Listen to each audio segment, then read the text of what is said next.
I don't know how this is going to work out. Let me pull the curtain back. I'm wanting to have the right amount of light coming in.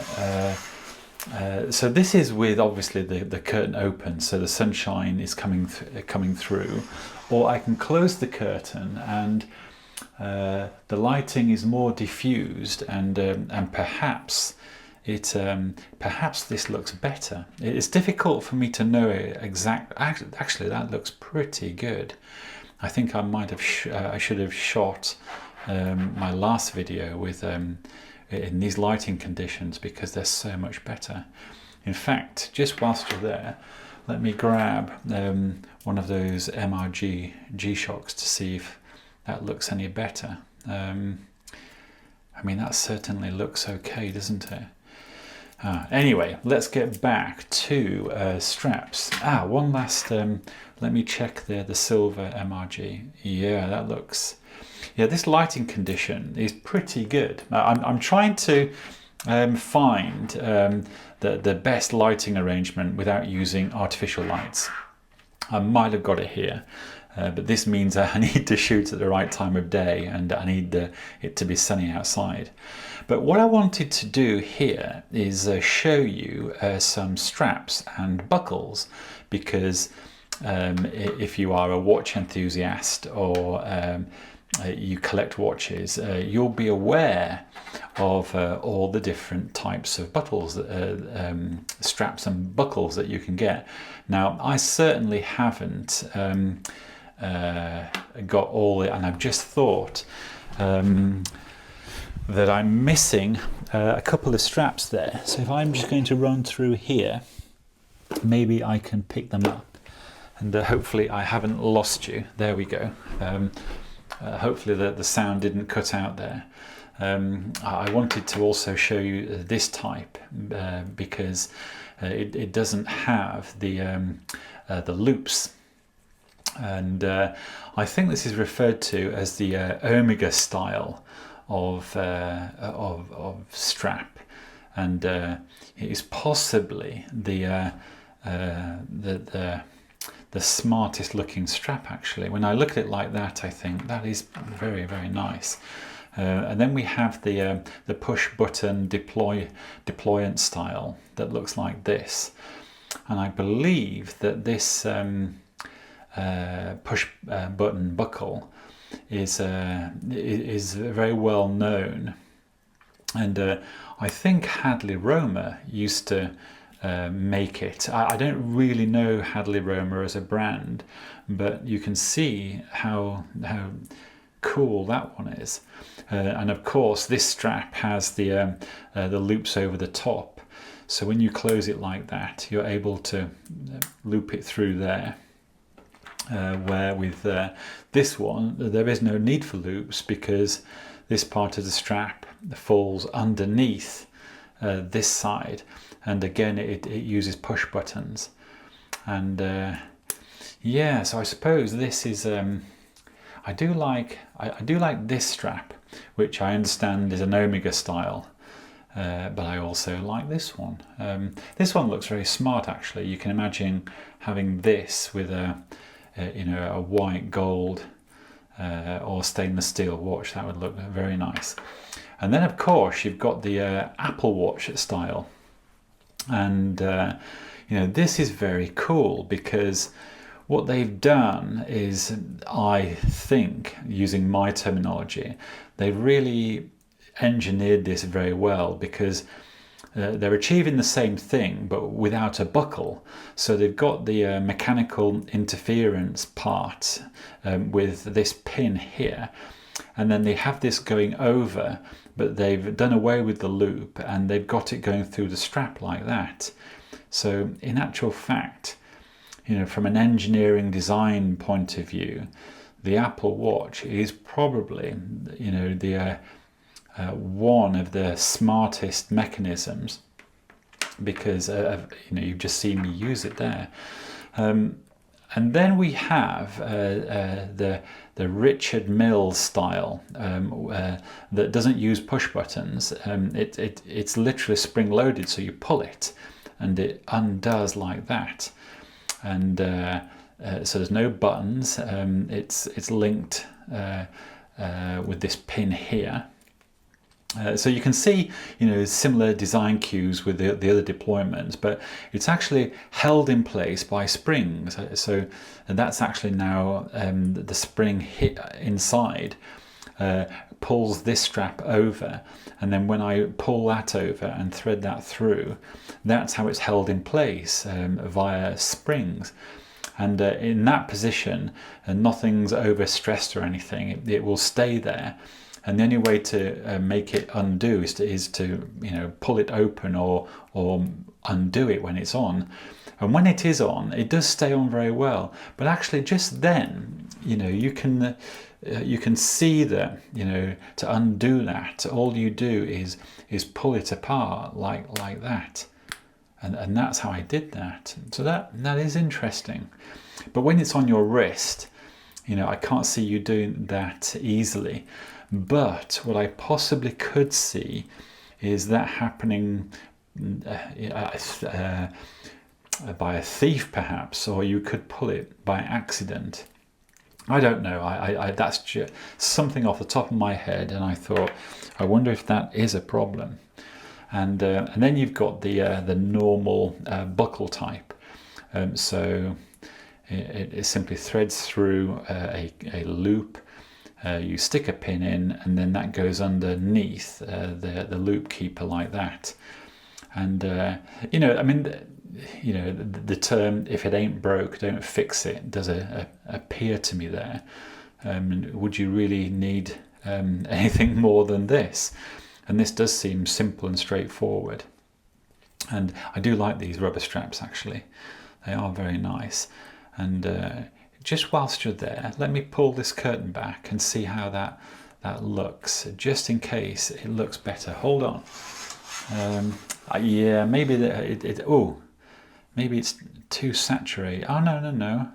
I think that's okay. Let's try.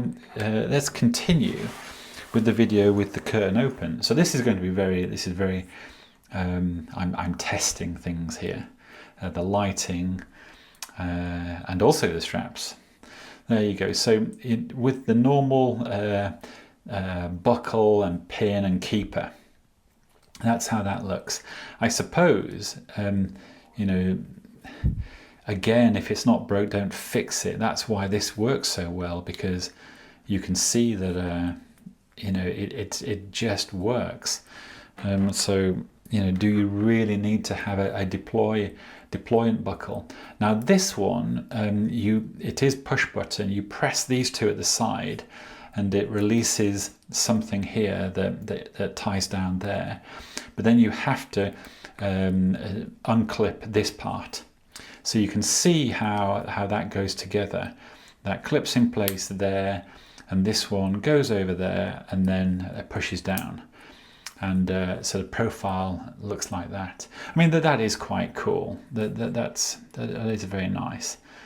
I mean, again, I suppose what's great about this is you have all these options. And so here what we've got is they've actually added a push-button deployment buckle to a leather strap. And that seems like the logical thing to do to me, actually. It seems very good.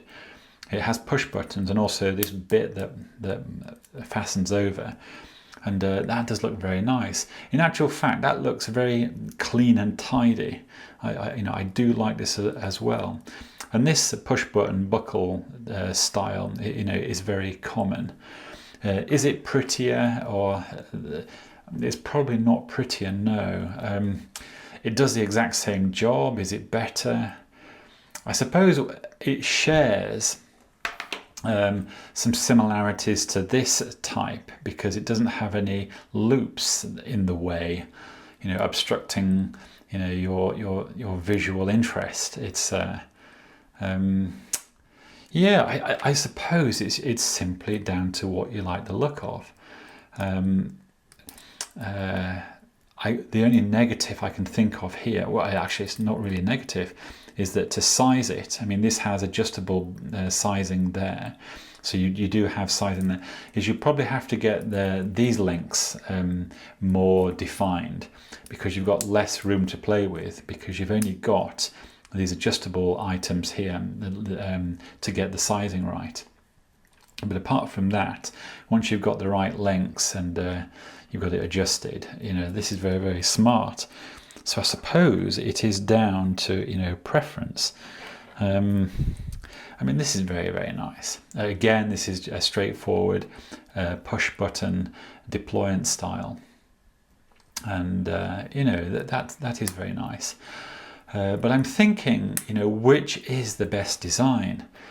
Because I am tempted to say that this is the best, because it's a push button deployant, and when it's locked in place like that, the profile's fine, but you are dealing with the loops. There are no loops here, because the part of the strap there goes underneath, whereas on this style, the strap goes over the top, requiring you to use a loop. So this style, the Omega style, is loopless. You don't need the loop. So I suppose you end up at a preference there.